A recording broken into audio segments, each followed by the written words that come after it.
Prime news, क्योंकि सच जरूरी है। चुनाव आयोग के फैसले के बाद अखिलेश समर्थकों में जश्न का माहौल। फैसले के बाद अखिलेश पहुंचे मुलायम के आवास पर, आशीर्वाद लिया।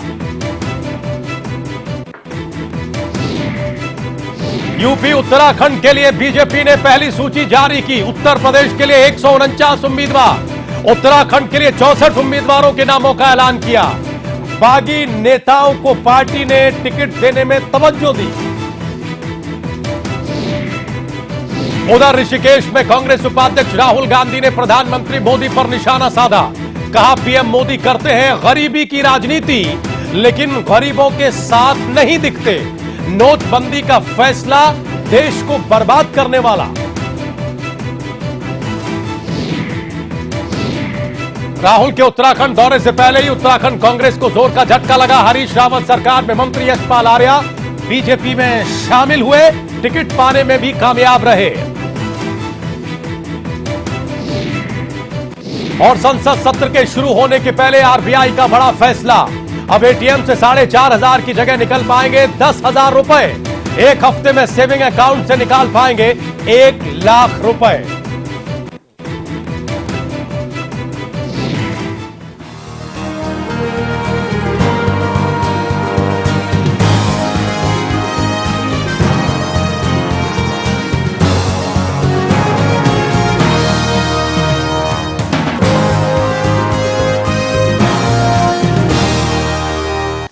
नमस्कार, स्वागत है आप सभी का प्राइम न्यूज पर। मैं हूं राजीव रघुनंदन। वक्त प्राइम एजेंडा का है।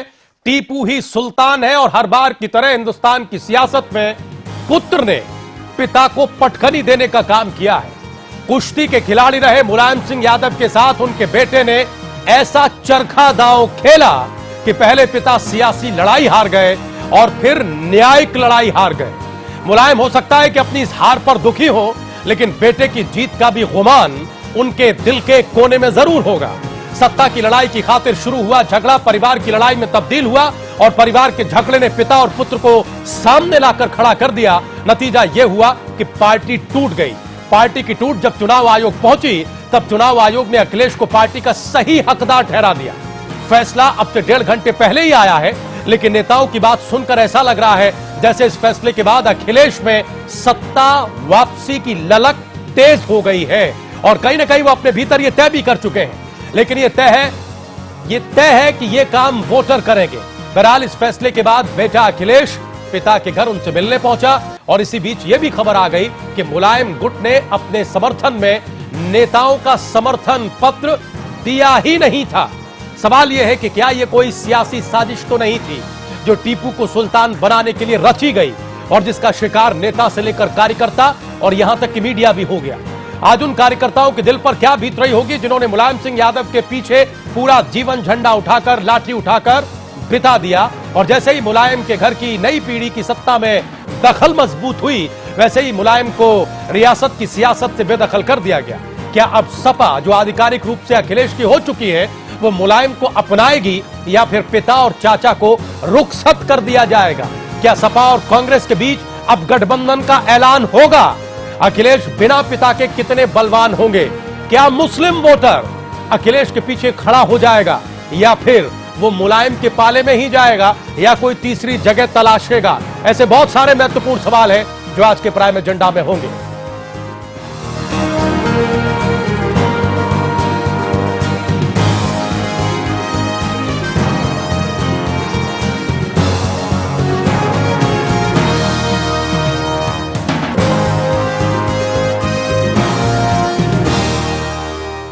उत्तर प्रदेश की सियासत का एक निर्णायक दिन है। बादल छटे हैं आज देर शाम, अब से 1.5 घंटे पहले ही। और महत्वपूर्ण यह है कि कल 17 तारीख है, पहले चरण की अधिसूचना, नोटिफिकेशन कल से जारी होना है और कल से ही नामांकन की प्रक्रिया भी शुरू हो जाएगी। लिहाजा पार्टियों के भीतर भी बड़ी बेचैनी थी। हम अपने मेहमानों से परिचय कराएं आपका और अब ये समझने की कोशिश करें कि ये सियासत अब किस तरफ का रास्ता लेगी। हम अपने दर्शकों को दिखा दें। देखिए, प्राइम न्यूज के हाथ ये कॉपी लग चुकी है। ये इलेक्शन कमीशन का वो डिसीजन है जो अब से 1.5 घंटे पहले आया, उसकी ये कॉपी है।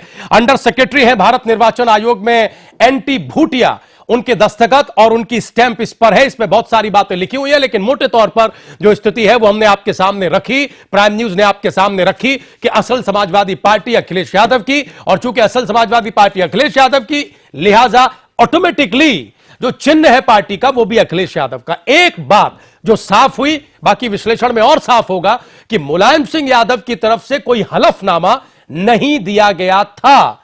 तब सवाल यह है कि क्या मुलायम सिंह यादव सिर्फ और सिर्फ संविधान को आधार बनाकर चुनाव आयोग में अपनी बात रख रहे थे? सवाल यह भी है कि कहीं ऐसा तो नहीं है कि कोई जबरदस्त अंडरस्टैंडिंग पिता और पुत्र के बीच की रही हो जिसमें यह एक स्थिति निकलकर सामने आई। जल्दी से परिचय करा दें, आज हमारे साथ कई खास मेहमान हैं। सबसे पहले हमारे साथ जो नोएडा स्टूडियो से मेहमान मौजूद हैं वो है बहुत ही सम्मानित वरिष्ठ पत्रकार पुष्प रंजन जी। पुष्प जी बहुत स्वागत है। कांग्रेस पार्टी के नेता प्रवक्ता मनोज त्यागी हमारे साथ है। मनोज जी बहुत स्वागत है आपका। हमारे साथ नरेंद्र सिंह राणा है, भारतीय जनता पार्टी के प्रदेश प्रवक्ता। राणा जी आपका भी बहुत बहुत स्वागत। हमारे साथ समाजवादी पार्टी के नेता दिग्विजय सिंह देव है। दिग्विजय सिंह आपका भी बहुत बहुत स्वागत। और सम्मानित वरिष्ठ पत्रकार अजय कुमार जी हमारी इस डिबेट में है, अक्सर बने रहे हैं जब जब हमने समाजवादी पार्टी की इस अंदरूनी लड़ाई पर बातचीत की है। अजय जी आपका भी बहुत बहुत स्वागत है। शुरुआती कमेंट आप ही का सर, कैसे देखें ये जो स्थितियां धीरे धीरे साफ हो रही है कि नेताजी ने तो हलफनामा ही नहीं दिया था, क्या वो ये बताने के लिए काफी है कि नेताजी ही ये दांव भी खेल रहे थे? राजीव, आज उत्तर प्रदेश के राजनीतिक इतिहास में एक नया अध्याय जुड़ा है, ये आप मान लीजिए जी। क्योंकि जो नेताजी हरेक को पटकनी देते थे, हरेक पर चरखा दांव लगाते थे, आज उनके बेटे ने ही उन पर चरखा दांव लगा दिया। देखिए, नेताजी ने हलफनामा नहीं दिया था, उसका कारण है वो ये कह रहे थे, हमेशा से कह रहे थे पार्टी तो टूटी ही नहीं, पार्टी के दो भाग हुए ही नहीं जी। और ना किसी को पार्टी से केवल शिवपाल को निकाला गया। नेताजी अपना एक दांव लगा रहे थे। लेकिन आज जो परिस्थिति बन गई है राजनीति में, जो विश्वसनीयता का संकट हो गया, इतना बड़ा परिवार, 20 लोगों का परिवार, और उसमें एक ने ही खुद पटकनी दे दी इनको। आज नेताजी सहमे हुए होंगे, सोच रहे होंगे क्या करें, किस तरह हमने। लेकिन अगर ये स्क्रिप्ट पूरी तरह पहले से लिखी तो मैं तो उसको साधुवाद देता हूं, जिसने इतनी बढ़िया पटकथा लिखी, जगह जगह पर सस्पेंस, बीच बीच में सस्पेंस। नेताजी से बेटा मिलने जा रहा, 3-3 घंटे बैठे, लंच हो रहे, निकल रहे, बात नहीं हो रही। और आज जिस तरह से अखिलेश जीतने के बाद वहां गए हैं, लगता है कहीं ना कहीं ये सब कुछ है। लेकिन एक बात उठेगी जी राजू जी, जो नेताजी बराबर ये कहते रहे हैं कि राम गोपाल भारतीय जनता पार्टी का एजेंट है, वो अपने बेटे और बहू को बचाने के लिए भारतीय जनता पार्टी का सहारा ले रहा है। अगर नेताजी साथ आते हैं तो किस मुंह से, किस चेहरे से वो राम गोपाल को देखेंगे? ये बहुत बड़ा संकट। और सबसे बड़ी बात ये आएगी कि ठीक है, अमर सिंह तो चले गए, बेचारे शिवपाल का क्या होगा जो राजपाट पाने के लिए 2012 से ललायित थे। आज ठीक है, अखिलेश के साथ फौज है, ये नेताजी को एक और दुख होगा। नेताजी को सबसे बड़ा दुख होगा, उनको वो कभी नहीं चाहते हैं कि कांग्रेस से गठबंधन हो। उनके मन में एक टीस बनी हुई है कि यही वो कांग्रेस पार्टी है जिसने प्रधानमंत्री पद पर मुझे जाते जाते रोका था जी। तो नेताजी किस उससे चाहेंगे कि गठबंधन हो। अब अखिलेश ठीक है, बात हो रही, अब तो सीधी बात आएगी, अब कानून व्यवस्था का मुद्दा कांग्रेस के लोग नहीं उठाएंगे।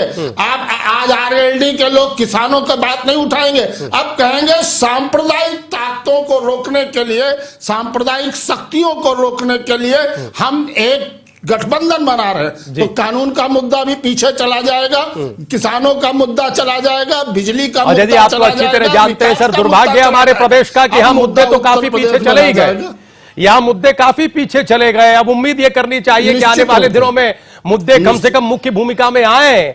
लोकतंत्र का जश्न जब बनाया जाता है, उनमें मुद्दों की बात की जो धमक होती है वो कम से कम अब तो दिखाई दे। इस पूरी रार के खत्म होने के बाद सर हम देखेंगे। पुष्प जी के पास हम जाएं, इससे पहले हम जल्दी से नितिन से एक टिप्पणी ले लेते हैं कि वहां का नजारा क्या है। जैसे जैसे रात गहरा रही है, चूंकि आज की जो शाम है वो एक निर्णायक शाम बनकर आई है। नितिन, क्या नजारा है वहां?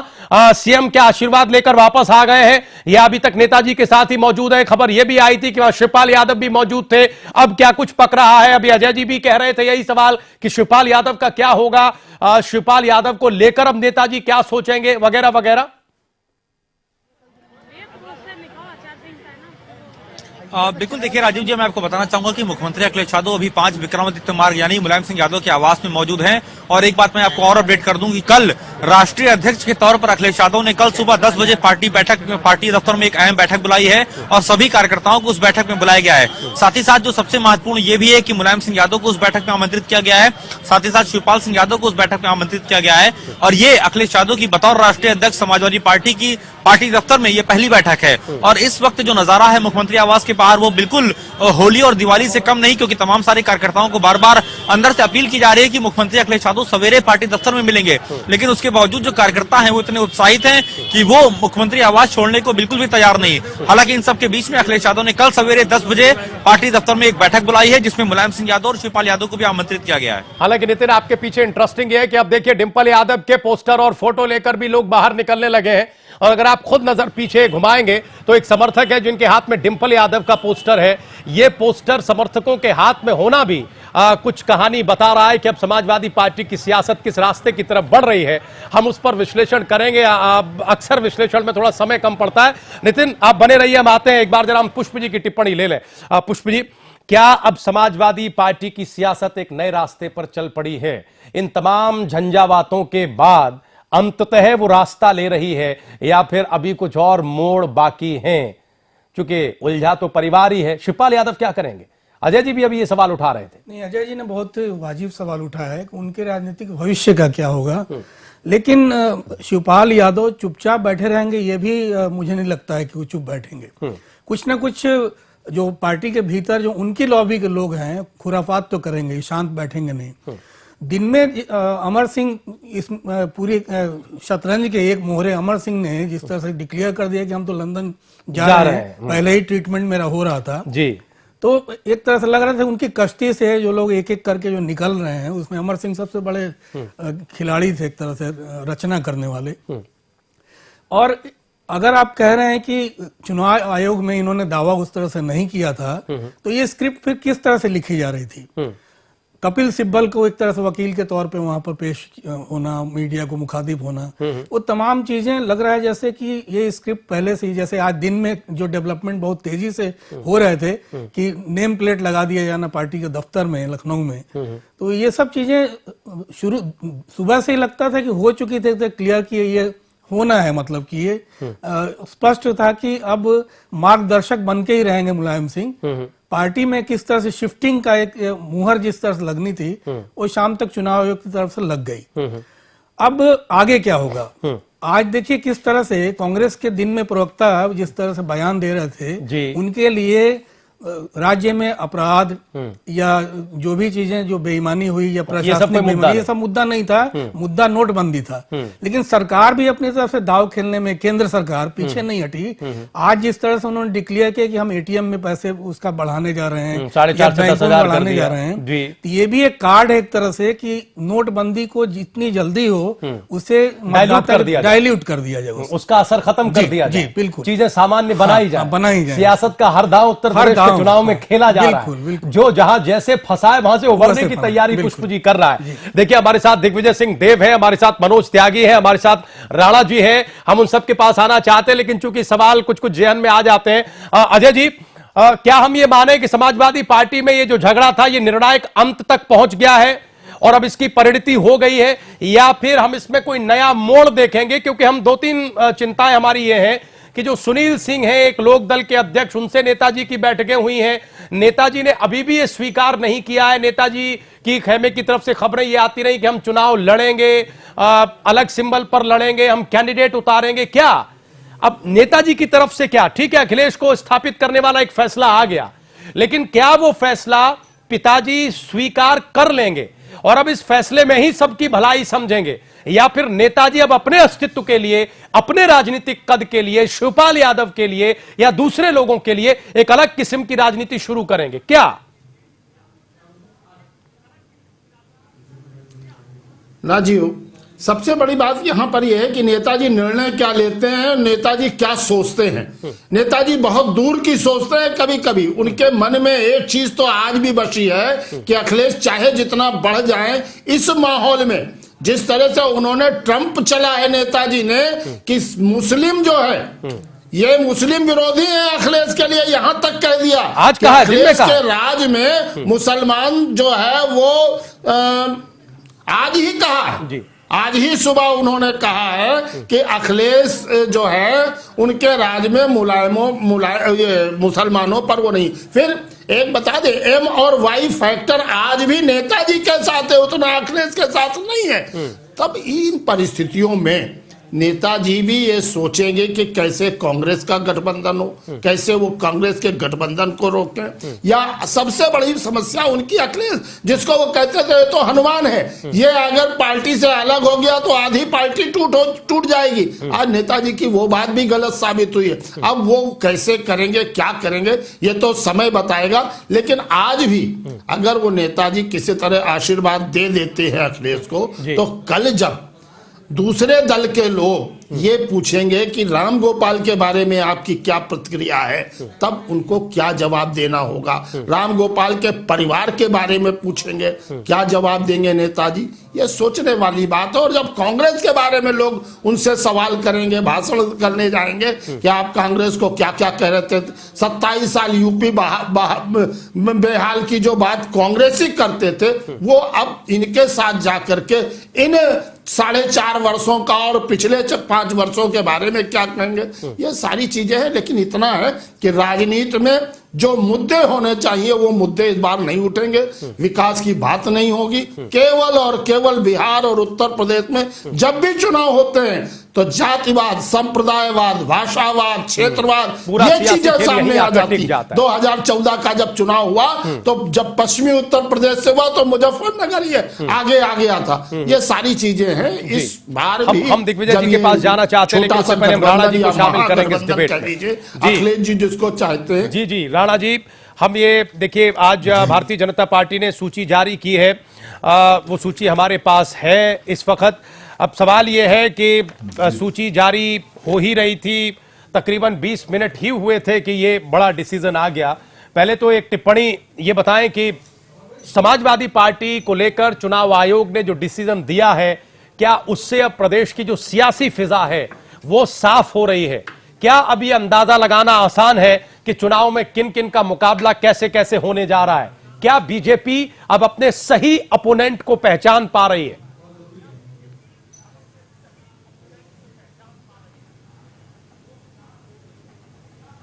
देखिए राजीव जी, जहां तक उत्तर प्रदेश की बात है तो उत्तर प्रदेश की जनता अपना मत, अपना निर्णय बहुत पहले ले चुकी है। उत्तर प्रदेश में 6 माह पहले ही उत्तर प्रदेश की जनता ने जिस प्रकार से अपार जनसभाओं के माध्यम से प्रधानमंत्री जी की रैलियां हो, राष्ट्रीय अध्यक्ष जी की रैलियां हो जो हुई हैं, यात्राएं हुई हैं, उसमें अपना मत व्यक्त कर दिया था। 2014 के बाद से लगातार भारतीय जनता पार्टी ने ग्रो किया है। यह परिणाम 11 मार्च को आ जाएगा। हम बिल्कुल आश्वस्त हैं, लेकिन दुर्भाग्य यही है कि फिर से वही उत्तर प्रदेश सड़क पे नहीं लड़ेगा, बिजली पे नहीं लड़ेगा, पानी पे नहीं लड़ेगा, शिक्षा पे नहीं लड़ेगा, चिकित्सा पे नहीं लड़ेगा और कानून व्यवस्था पे नहीं लड़ेगा, महिलाओं के साथ अत्याचार पे नहीं लड़ेगा। ये लड़ाई फिर वही गठबंधन और हार जीत। मैं तो इतना जानता हूं कि ये पहला और आखिरी कोई निर्णय नहीं है कि इसमें आगे समाजवादी पार्टी में क्या होगा, लेकिन मुझे इतना मालूम है कि एक पत्ता तभी तक सुरक्षित रहता है जब तक वो वृक्ष से जुड़ा रहता है। एक चट्टान तभी तक सुरक्षित रहती है जब तक वो पहाड़ से जुड़ी रहती है, और एक व्यक्ति यदि अपने परिवार से जुड़ा रहता है तो सुरक्षित रहता है, क्योंकि दुनिया नखरे नहीं उठाती, दुनिया उंगलियां उठाती है। ये उदाहरण है। अब इससे इनको रूबरू होना पड़ेगा।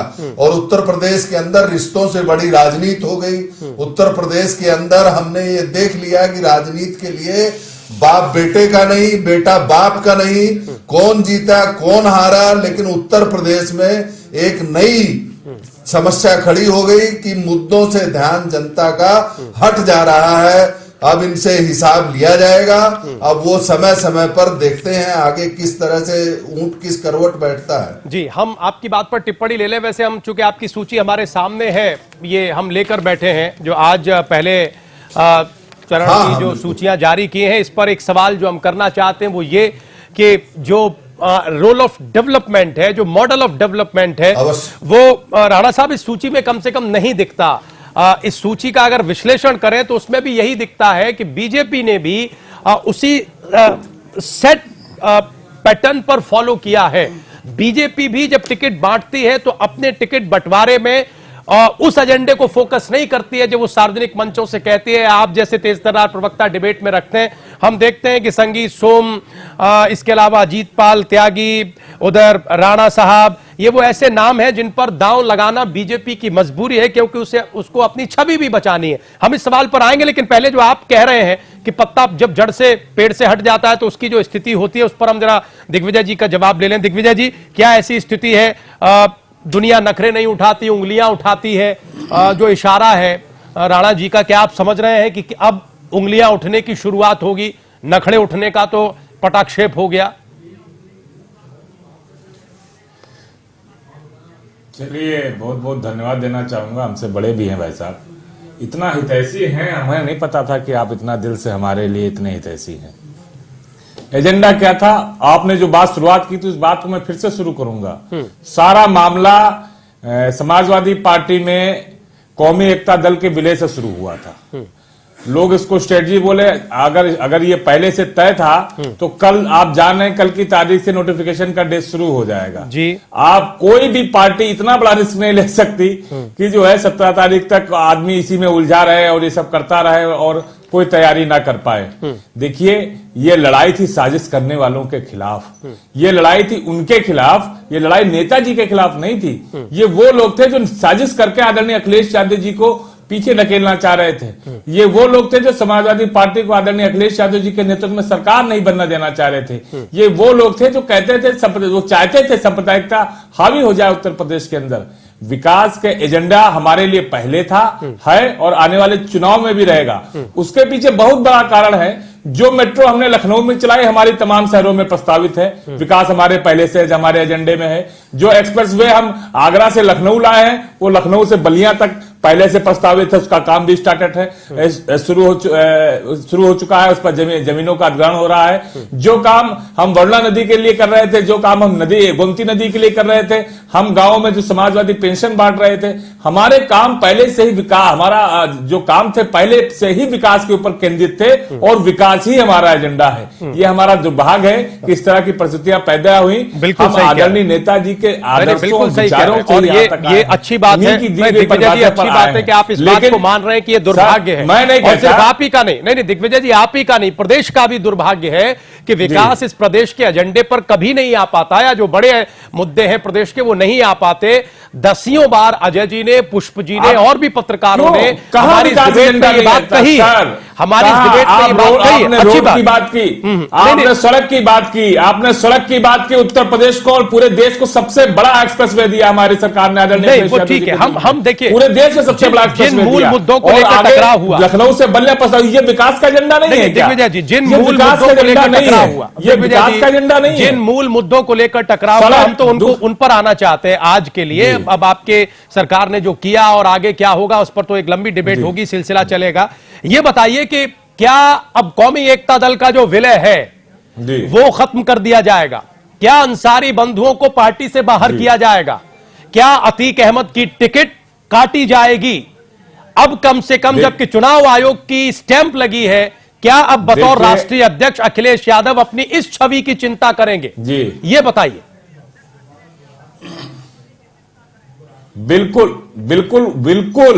2012 में जब उन्होंने डीपी यादव को लेने के लिए स्टैंड लिया था, वही प्रक्रिया आज जो कौमी एकता दल से शुरू हुई थी। आदरणीय अखिलेश यादव जी का बेदाग चेहरा और उनकी जो सोच है, जो वो चाहते हैं कि राजनीति में इस तरह की जो बातें आती हैं वो नहीं आने पाए, राजनीति को साफ और बेदाग रखना चाहते हैं, वो चीजें आपको आने वाले में दिखेगी। उन्होंने जो निर्णय लेंगे वो उत्तर प्रदेश में ऐतिहासिक निर्णय लेंगे और विकास के एजेंडे को गरीब मजदूर किसान को ध्यान में रखकर निर्णय लेंगे और ये निर्णय आपको दिखाई देंगे और इसका असर उत्तर प्रदेश में दिखाई देगा। जो लोग कह रहे हैं सबका साथ सबका विकास, टिकटों को देख लीजिए किसका साथ और किसका विकास वो दिख रहा है। हमने वो राणा जी से सवाल किया, उस सवाल पर हम जाएंगे। मनोज जी, हम आपके पास आना चाहते हैं क्योंकि आपसे भी बातचीत लंबी होगी, क्योंकि आप गठबंधन की बैसाखी के सहारे अब सफर करना चाहते हैं उत्तर प्रदेश की सियासत का। लेकिन उससे पहले जो दिग्विजय ने कहा उस पर हम दो छोटे छोटे कमेंट ले लें, अजय जी का और पुष्प जी का। अजय जी, हमें बताइए कि मुख्यमंत्री के पास, अखिलेश यादव के पास मौका तो है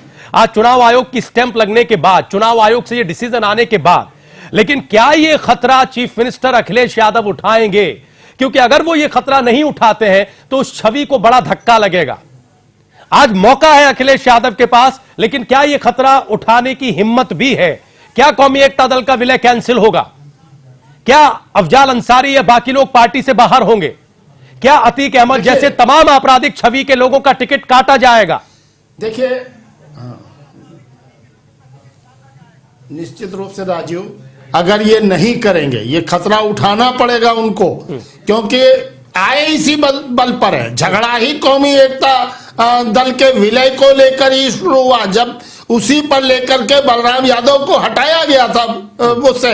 तो अगर ये नहीं करते और ये देखते हैं कि अगर इनको हम रखे रहेंगे तो हमारा मुस्लिम वोटर हमारे साथ रहेगा, अगर ये चिंता करेंगे तो निश्चित रूप से वो सफल नहीं हो सकेंगे और उन पर ये आरोप लगेंगे।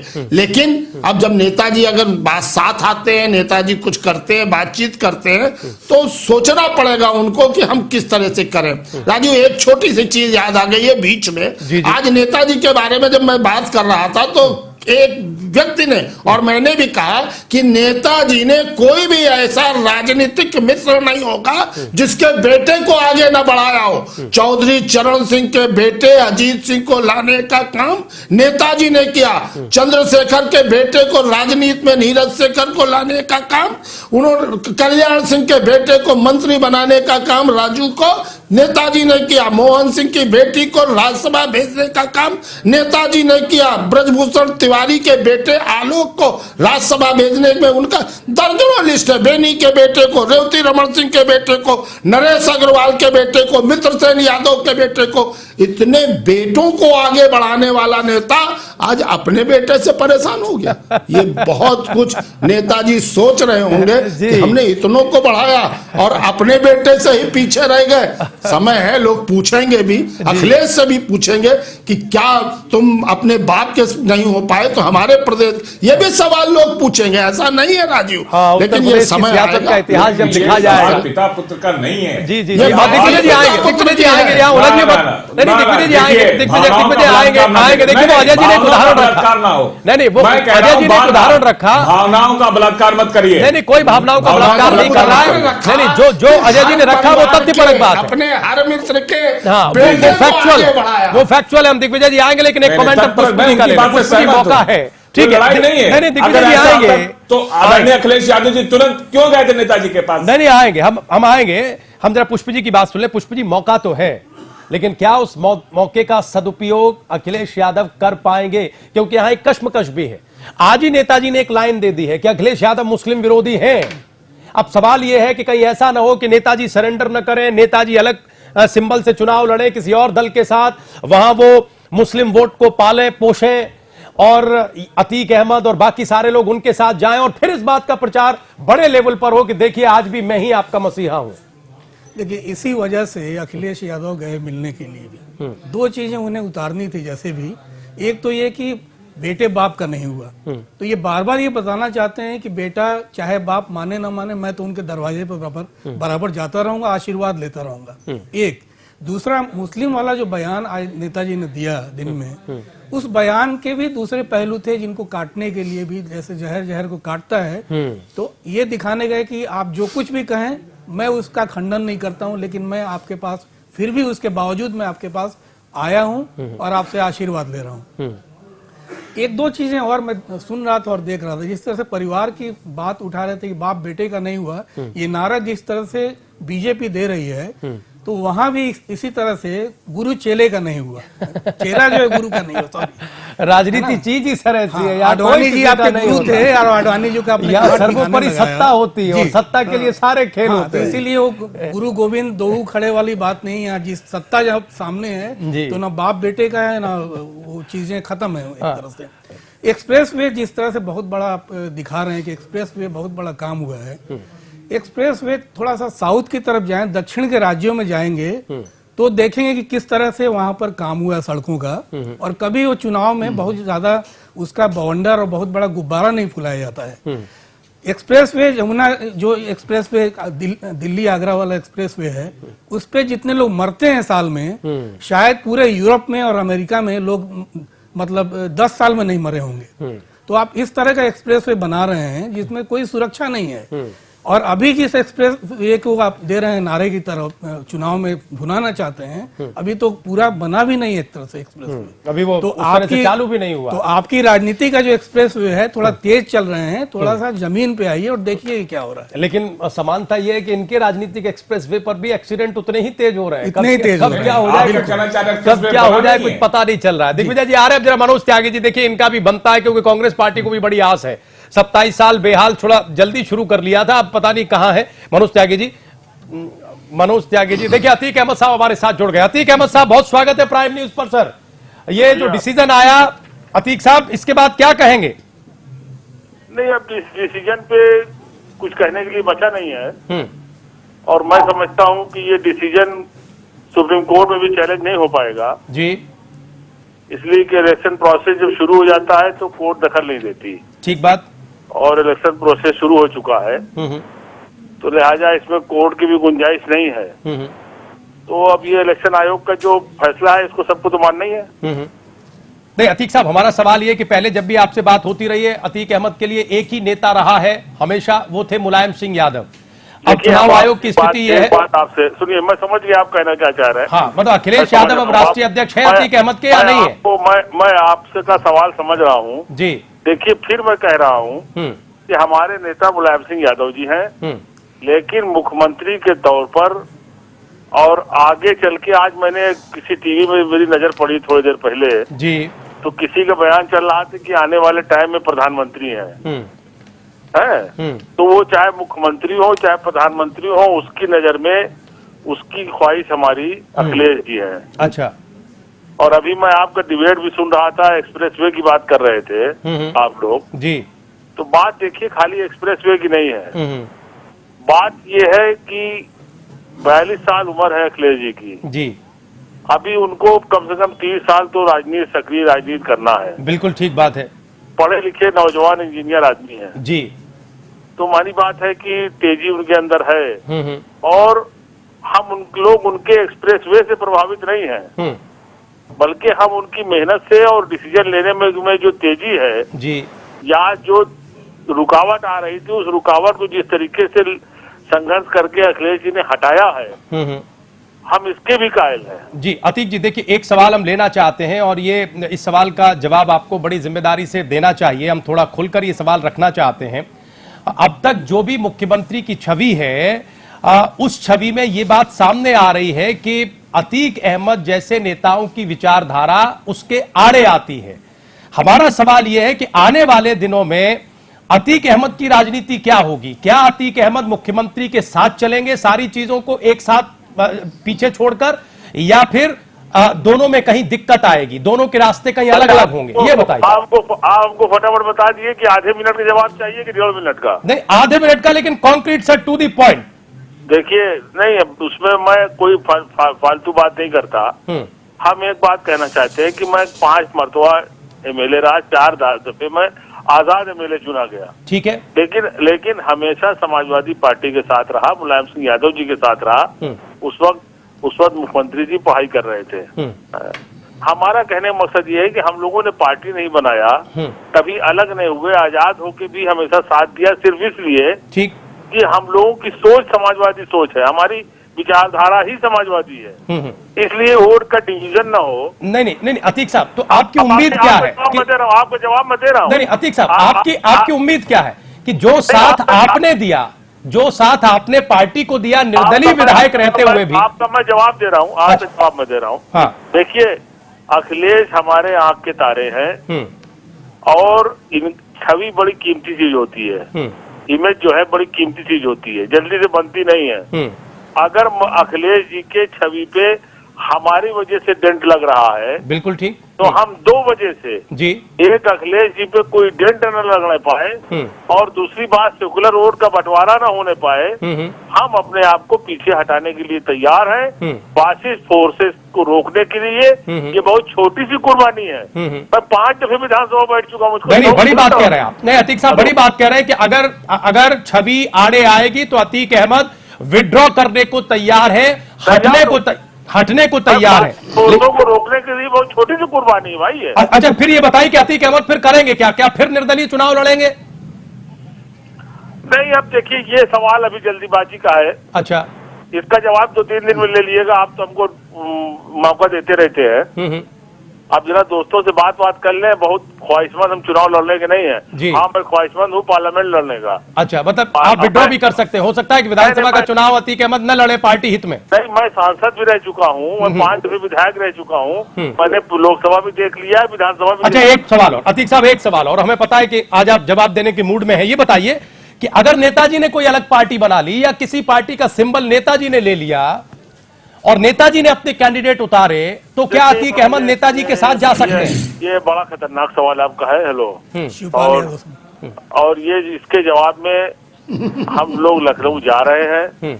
नेताजी से गुजारिश करेंगे कि अखिलेश जी को अब अपनी दुआ से नवाजें और पॉलिसी तय करें। इसलिए कि हमारा आज ही मानना है कि अभी जब भारतीय जनता पार्टी हमला करना शुरू करेगी तो उसका जितना नपा तुला जवाब नेताजी देते हैं, अभी कोई देने की हैसियत में नहीं है। हम ये चाहेंगे कि वो मतलब एक पार्टी के सर्वा के तरीके से दुआ दें और अपनी अगुवाई में चुनाव लड़वाएं। अब नेताजी को कहीं अलग पार्टी वार्टी बनाने की और जाने की जरूरत नहीं है। मतलब आप ये कोशिश करेंगे ना कि अगर नेताजी ऐसा करें तो उन्हें समझाएं? नहीं, बिल्कुल। अब मुझे लगता है नेताजी ऐसा नहीं करेंगे। अच्छा, अब दुआ दें और उसके अलावा जो है उनकी अगुवाई में लड़ाई लड़ा जाए। अच्छा, एक छोटा सा आखिरी सवाल और, कि आज नेताजी ने कहा कि अखिलेश यादव मुस्लिम विरोधी हैं, अतीक अहमद क्या सोचते हैं? नहीं, उन्होंने ये नहीं कहा मुस्लिम विरोधी हैं, ये तो गलत चलाया जा रहा। उन्होंने जो सुनने में आया है वो कोई साफ नहीं है। किसी ने वीडियो बनाया है, कहीं पार्टी दफ्तर के अंदर बोल रहे हैं, वहाँ मीडिया नहीं है, तो लिहाजा मोबाइल से बनाया गया। उन्होंने ये कहा कि मुसलमानों को दूर कर रहे थे, मुसलमानों को दूर कर रहे थे। वो थोड़ा सा कंफ्यूजन है। देखिए, अखिलेश जी सबको लेके चलना चाह रहे हैं। ठीक है, अखिलेश जी सबको लेके चलना चाह रहे हैं और ये तजर्बा जो अखिलेश जी कर रहे हैं, हमारी भी दिली ख्वाहिश है कि तजर्बा होना चाहिए। क्या सबको लेके चलने वाली सियासत हिंदुस्तान में हो पाएगी? अगर है, हालांकि गांधी सबको लेके चल रहे तो बेचारे तो गोली खा गए, तो गांधी जी सबको लेके चल रहे थे। तो देखिए, डिबेट में बहुत सारे पैनलिस्ट हैं, आपसे बात करने का बहुत दिल है और आप बात भी बड़ी बेबाकी से रख रहे हैं, लेकिन समय की अपनी बाध्यता है। बहुत शुक्रिया सर हमारे साथ जुड़ने के लिए और इतनी बड़ी बात कहने के लिए कि अगर अखिलेश यादव की छवि के आड़े कहीं अतीक अहमद आते हैं तो वो विड्रॉ करने के लिए तैयार है, वो हटने के लिए तैयार है। समाजवादी पार्टी खुद राष्ट्रीय अध्यक्ष अखिलेश यादव अब इस पर किस तरह से रिएक्ट करेंगे, आने वाले दिनों में वो अतीक अहमद जैसे तमाम नेताओं को साथ लेकर चलने का जोखिम उठाएंगे या फिर इनसे किनारा करेंगे, ये हम देखेंगे। लेकिन हम जरा मनोज त्यागी जी से बात कर ले। मनोज जी, कांग्रेस पार्टी अब 27 साल यूपी बेहाल भूल जाएगी, अब सिर्फ गठबंधन की माला जपी जाएगी, सरकार की उपलब्धियों को और बाकी सारी चीजों को बताया जाएगा, कानून व्यवस्था और दूसरी चीजें, किसानों का मुद्दा ये पीछे रह जाएगा? देखिए, मैं आपको पहले बता दूं, आज की तारीख तक भी हमारी 403 विधानसभाओं पर लड़ने की तैयारी पूरी चल रही थी। माननीय गुलाम नबी आजाद साहब, राज बब्बर साहब और हमारे सेक्रेटरीज और सभी लोग राहुल जी से बराबर संपर्क में थे कि हमारे 403 पे कौन कौन कैंडिडेट होने चाहिए। ठीक है, अभी तक हमारा टोटल काम जो चल रहा है वो 403 पर लड़ने की हमारी पूरी तैयारी है। अब आइए गठबंधन की, मगर हमें इतना जरूर पता है कि अब की बार कांग्रेस के बिना सरकार नहीं बनेगी। नंबर 3 बात, अभी मैं अपने नरेंद्र सिंह राणा जी की सुन रहा था भारतीय जनता पार्टी के बारे में जो बता रहे थे, भारतीय जनता पार्टी की 2.5 साल की केंद्र की सरकार ने एक भी कोई भी योजना जो भी लागू करते रहे, पिटारा खोलते थे, जादू का एक नया जुमला निकालते थे, कोई भी इनकी योजना सक्सेस नहीं हुई। जब वो कोई भी नई पिछली योजना जो फ्लॉप होती है उससे अगली एक नई योजना निकाल देते हैं।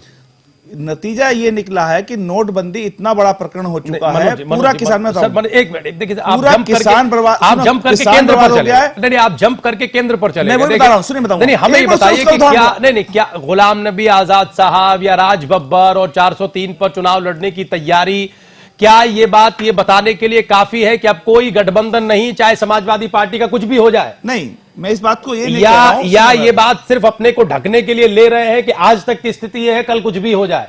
क्योंकि जैसे जैसे वक्त आगे बढ़ रहा है ये खबरें पुख्ता हो रही हैं कि कल या परसों या नरसों गठबंधन का स्वरूप सामने आ जाएगा। राजनीति में पल पल में परिस्थितियां बदलती रहती हैं। ये कल को क्या होगा कोई नहीं बता सकता। यही बताइए ना कि अभी कुछ दोपहर बदल क्या जाएगा। था, अखिलेश यादव अध्यक्ष बनेंगे, किसी को नहीं पता था। नहीं, तो क्या कांग्रेस पार्टी के लिहाज से भी वो पल आने वाला है जिसमें बदलाव हो जाए? नहीं, बदलाव की मैं कह रहा हूं, आप किसी चीज की भविष्यवाणी नहीं कर सकते राजनीति में। ओहो, हम संभावना तो देखकर चीजें टटोल सकते हैं ना। टटोलने की जैसे चुनाव आयोग में मामला था, ये दिख रहा था कि या तो ये होगा या ये होगा।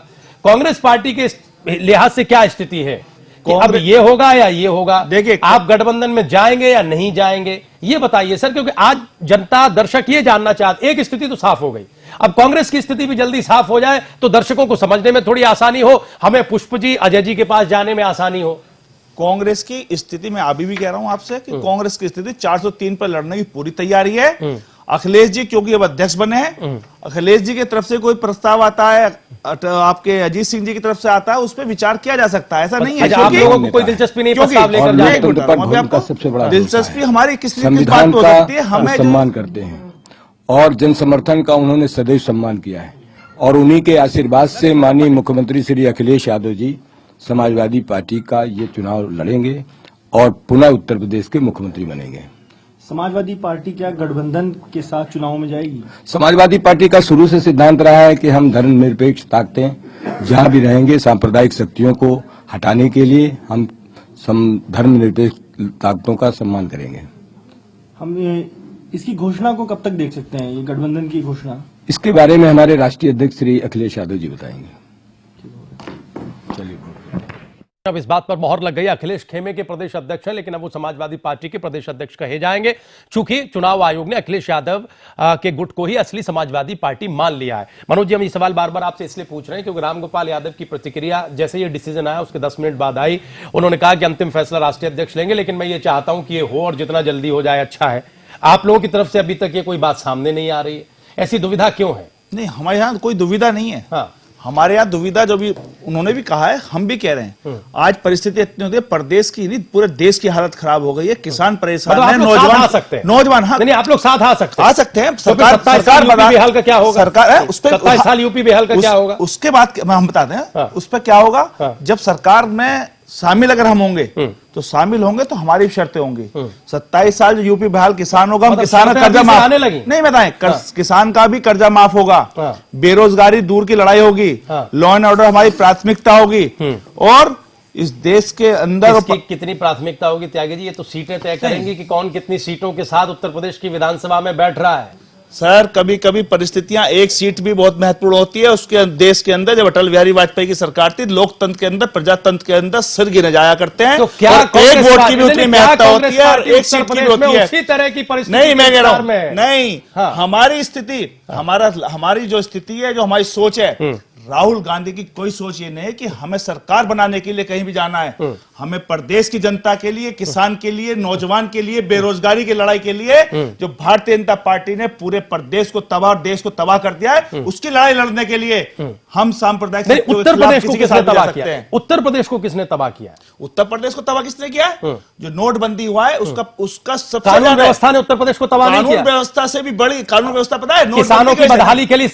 यूपी की सरकार जिम्मेदार नहीं है। इतनी नहीं है जितनी केंद्र की सरकार है, वो जो खाट यात्रा, मोदी की सरकार है। खाट यात्रा आप लोगों ने निकाली थी वो किसके खिलाफ थी? हमने केंद्र सरकार के खिलाफ निकाली थी। उसमें यूपी सरकार का कुछ नहीं था। यूपी सरकार का ज्यादा इतना योगदान नहीं था हमारे लिए, इसलिए मालूम है। जो देखिए जितना भी जो फंड है, जो कर्जदार है किसान, आएंगे राणा जी, एक मिनट आएंगे। अधिकतर जो है वो केंद्र का फंड होता है। केंद्र के फंड से जब हमने भी, हमारी सरकार थी, हमने 72,000 करोड़ रुपया दे करके किसानों का कर्जा माफ किया था। और इसीलिए हमारा डेवलपमेंट कोई मुद्दा नहीं होगा। नहीं है, नहीं आप तो ये मानेंगे ना कि अखिलेश यादव ने डेवलपमेंट किया, हम इस मॉडल को आगे बढ़ाएंगे। जितना अखिलेश ने किया है हम उससे आगे उसे लेके जाएंगे अगर हमारी सरकार बनेगी साथ में। अरे तो अभी तक तो आप लोग मानते ही नहीं थे, आप ये कहते थे केंद्र में बीजेपी और यूपी में सपा। नहीं, इतना ज्यादा नहीं कहा जितना आपने बताया। राहुल गांधी जी ने, अगर आपके याद हो कि लखनऊ के याद अंदर, है हमें, हर एक प्रवक्ता, हर एक नेता लखनऊ के अंदर राहुल गांधी ने कहा की सरकार को कटघरे में खड़ा करता था। अखिलेश यादव व्यक्तिगत रूप से बहुत अच्छे हैं, मगर पार्टी के अंदर कुछ उनके जो लोग हैं व्यक्तिगत रूप से तो सर राजनीति में हर नेता अच्छा है, लेकिन राजनीति तो सार्वजनिक जीवन का काम है। नरेंद्र मोदी को अच्छा मानते हो, एक छोटी सी प्रदेश की जनता नहीं। नितिन हम आ रहे हैं आपके पास, हम आएंगे, हमें पता है कि आप हुजूम से घिरे हुए खड़े हैं इस वक्त, हम आएंगे और बाहर ओस भी पड़ रही है, प्लीज हमें थोड़ा समय दीजिएगा। हम राणा जी से एक सवाल लेना चाहते हैं, जवाब लेना चाहते हैं जो कुछ यहां त्यागी जी कह रहे हैं, उसके बाद हम अजय जी आपके पास भी आ रहे हैं। राणा जी, सारा बैर अब केंद्र सरकार से है, उत्तर प्रदेश की सरकार से तो दोस्ती की खुशबू आ रही है, वो मुद्दों में दिखने लगा है।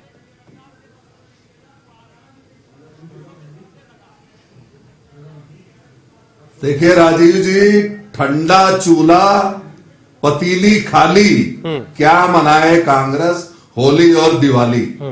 इनकी पार्टी का, आपके पास दो पत्रकार बैठे हुए हैं, सीनियर पत्रकार हैं उत्तर प्रदेश के अंदर, मां बेटा, ये इनका यहां का रिकॉर्ड है।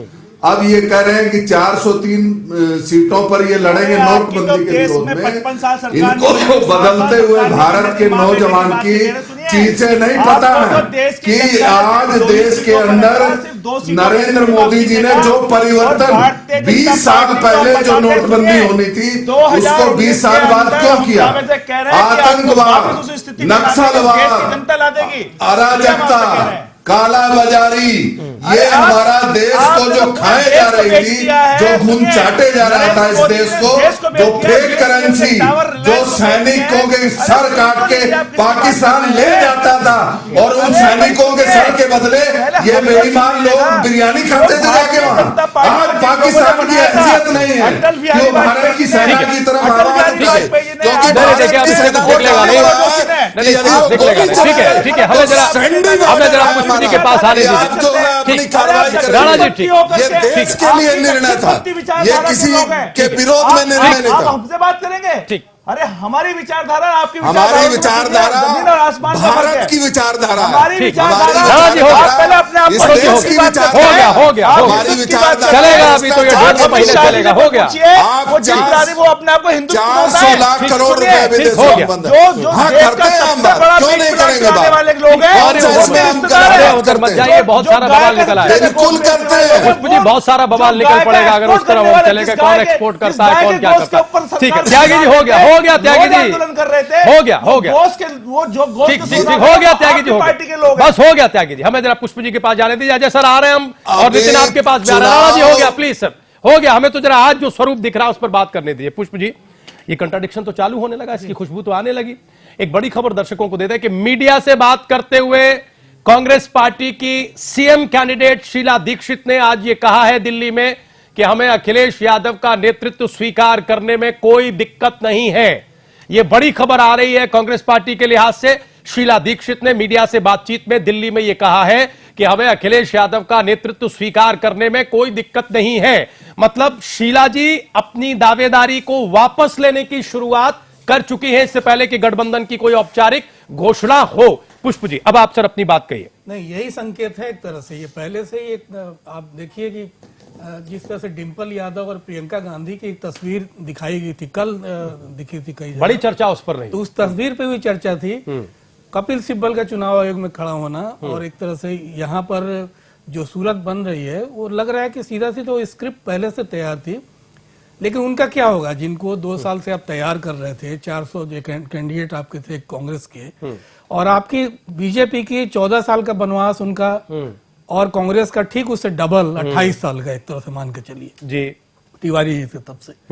तो ये वनवास तो मुझे नहीं लगता है कि आने वाले भी 5-10 साल में जिस ट्रैक पे ये लोग चल रहे हैं कि आप एक तरह से चुनावी माहौल आपने बनाया, सब कुछ बनाया, गठबंधन ही करना था तो उसकी रणनीति फिर उसी हिसाब से आप पहले से अपने कार्यकर्ताओं का थोड़ी जल्दबाजी हो गई, मुझे लगता है कि आप चेहरा घोषित करने में, वो यात्रा निकालने में समझ नहीं पाए, खाट यात्रा, वो तमाम चीजें, और फिर उसके बाद आपका एक यू टर्न लेना, ये बड़ा आपकी राजनीति का यू टर्न नुकसान करेगा कांग्रेस को, मुझे लगता है होता रहता है सर, राजनीति की उलट बात। और एक और खेल अभी होना है। अभी चुनाव आयोग ने जिस तरह से अपनी मजबूती तो दिखा दी, अपना फैसला जो भी दिया है, एक और फैसला चुनाव आयोग को देना है कि 1 फरवरी को बजट केंद्र सरकार को पेश करना है या नहीं करना है, उस पर भी ये बड़ा कार्ड होगा। अगर केंद्र सरकार ने वास्तव में बजट पेश कर दिया तो फिर यूपी के चुनाव पर भी उस बजट का असर पड़ेगा, यूपी के 5 राज्यों के चुनाव पर असर पड़ेगा। अजय सर, हम आपके पास आए, इससे पहले हम नितिन के पास जाएंगे सर, चूंकि ठंडक बढ़ रही है, मौसम में सर्द दिन चल रहे हैं, सर्दी अपने शबाब पर है, सियासत ने थोड़ा सा गर्मी माहौल में बनाए रखी। नितिन, हमें यह बताएं कि ये जो मौसम की ठंडक है जिसका असर पार्टी पर भी दिखा है, ये अब निर्णायक ठंडक है या फिर मुलायम खेमे से कुछ खबरें निकलने लगी हैं? ये मुलाकात खत्म हुई या नहीं हुई? शिवपाल यादव को लेकर अब क्या कयास हैं? आजम खान जैसे नेताओं के कोई बयान सामने आ रहे हैं या नहीं आ रहे हैं?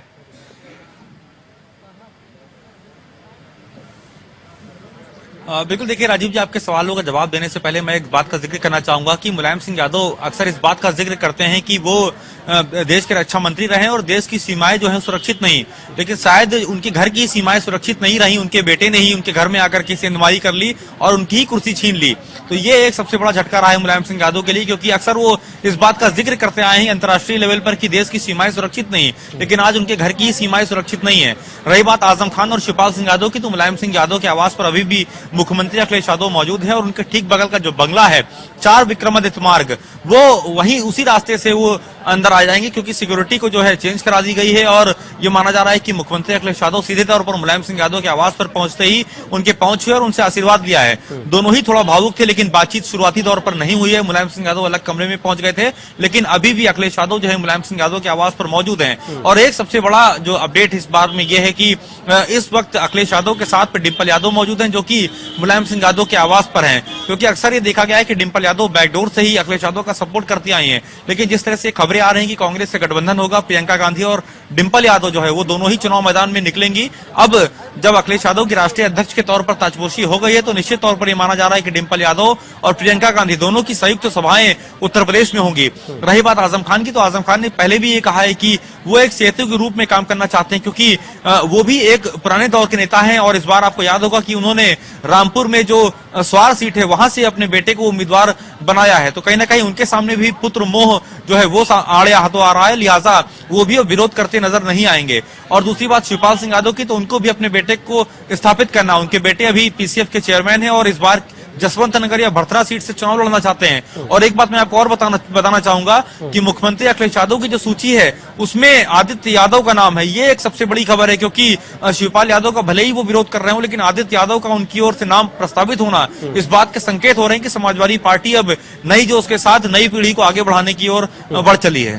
जी, और आपकी बात से ऐसा भी अंदाजा लग रहा है, अजय जी और पुष्प जी इस बात से सहमत होंगे कि अखिलेश यादव रिश्तों और राजनीति दोनों में एक बड़ा कद और बड़ा चरित्र रखना चाहते हैं, दिखाना चाहते हैं। अगर ये संकेत हैं कि आदित्य यादव का नाम उनकी सूची में है, हमें देखना होगा कि अपर्णा यादव का नाम उनकी सूची में होता है या नहीं होता है। अगर ऐसा होता है तो अखिलेश यादव रिश्तों और राजनीति दोनों के नायक साबित होने की तरफ बढ़ेंगे। अजय जी, एक फाइनल कमेंट करिए सर, कांग्रेस और समाजवादी पार्टी के गठबंधन के मुतालिक भी, अखिलेश यादव की सूची के मुतालिक भी, और अब क्या उत्तर प्रदेश की चुनावी सियासत एक शेप लेकर हमारे सामने है। आज बीजेपी ने अपनी सूची जारी कर दी है, चुनाव आयोग का डिसीजन आ गया है, कांग्रेस और सपा की जहां तक बात है वो भी अगले 24 घंटों में मामला साफ हो जाएगा।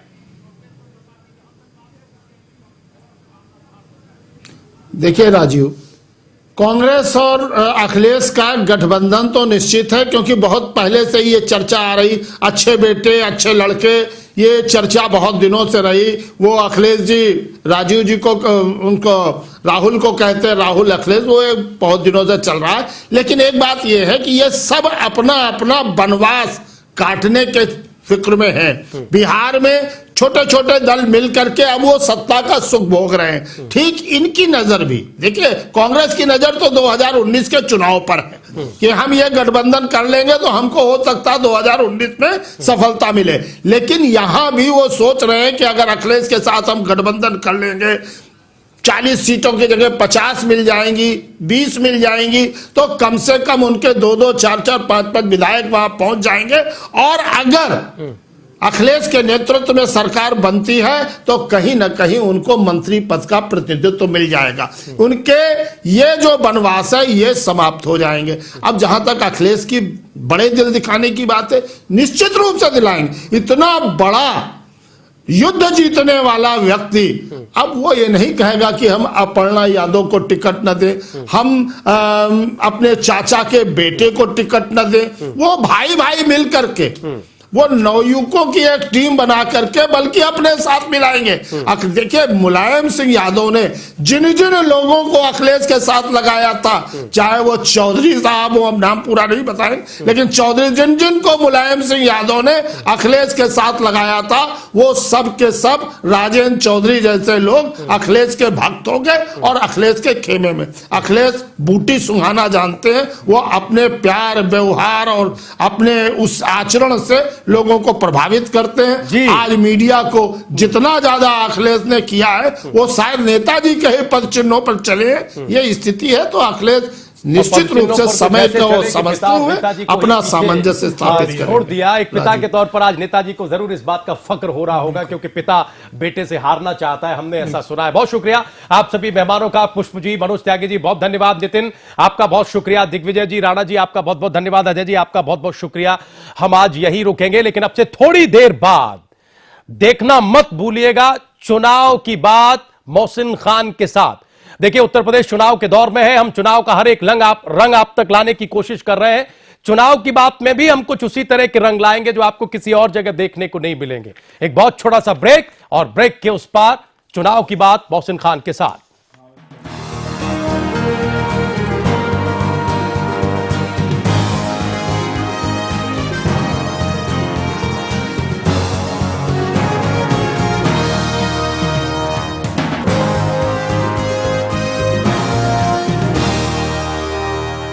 पंद्रह खास जड़ी बूटियों से बना पेट सफा आयुर्वेदिक चूर्ण